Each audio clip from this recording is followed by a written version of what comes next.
The building envelope, when we talk about the envelope, this is the boundary line between the interior and exterior environments.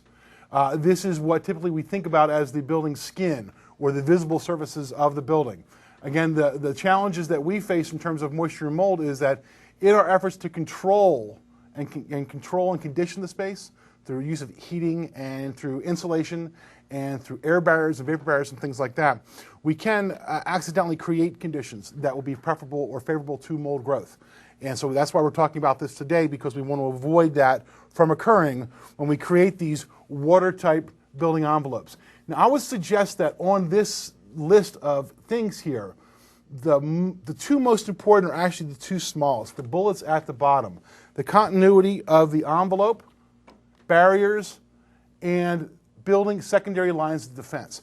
This is typically where buildings fail, where you have systems that are not integrated together properly, and so we have a discontinuity, so we have a place for water or for air or for energy to leak through. The second biggest cause of failure is creating assemblies which are designed as barriers. Barriers do not work. Barriers require maintenance. Building owners don't do maintenance.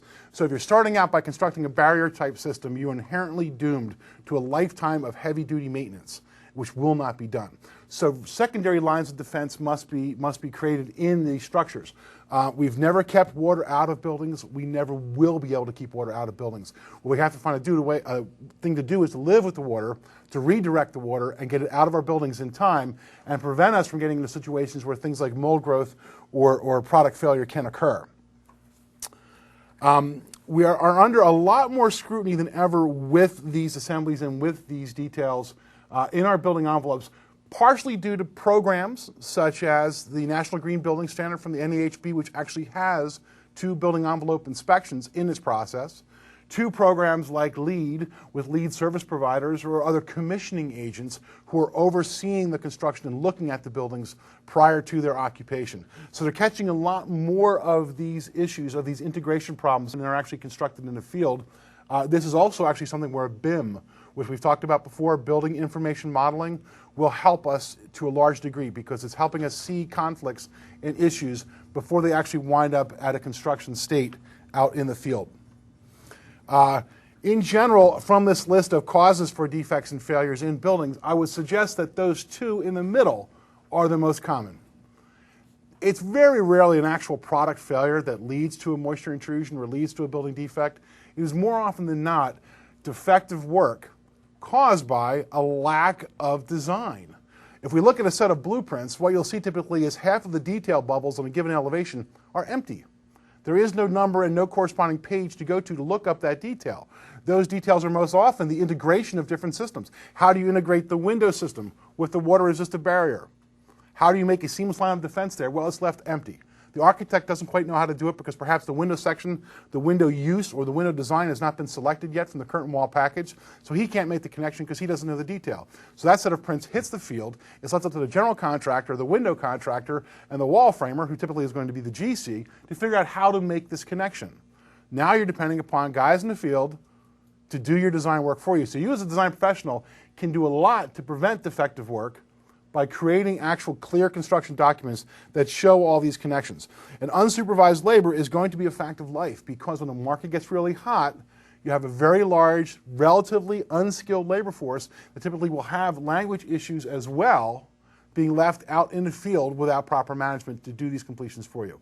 So the only way around this is to create very clear and very accurate construction documents so that that design work is not left to those parties in the field.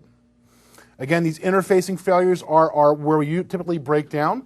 That can occur from a chemical incompatibility, from putting a silicone glazing sealant on top of a neoprene spacer block on a curtain wall, to trying to use a polyurethane sealant to seal your water-resistant barrier to an asphaltic flashing.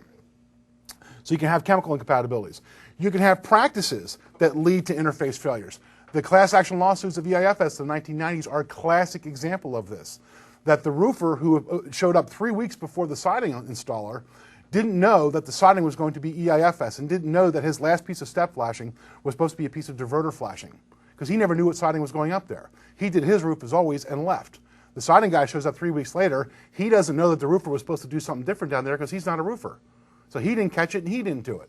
So on the typical house, we were missing 2 pieces of diverter flashing that together would contribute to about $12,000 worth of damage.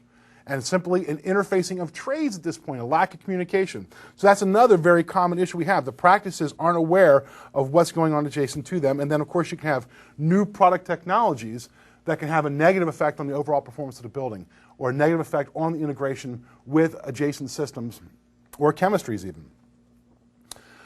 With inspections, there isn't any money in the process. If we look at competitive bid construction, especially from the design end, by the time we actually get to construction, there is no money left in the process for the designers to do inspections.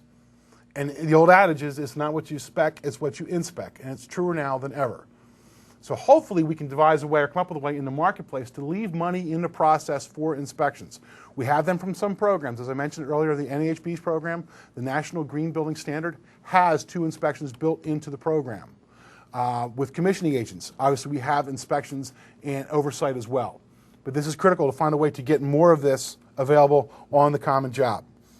The most common mistakes that we have in design are basically failure to understand the use and the sensitivities of new products and systems that you're incorporating.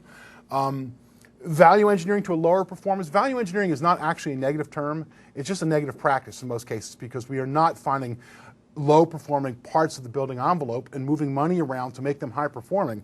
We are simply trying to basically lower the cost of the assembly, which can have a very negative influence. You can value engineer properly. We show people all the time about how to do this with new building construction, how to actually have higher performing systems that pay back faster. And that truly is value engineering, as opposed to simply finding a lower cost substitution. That would be a very big negative.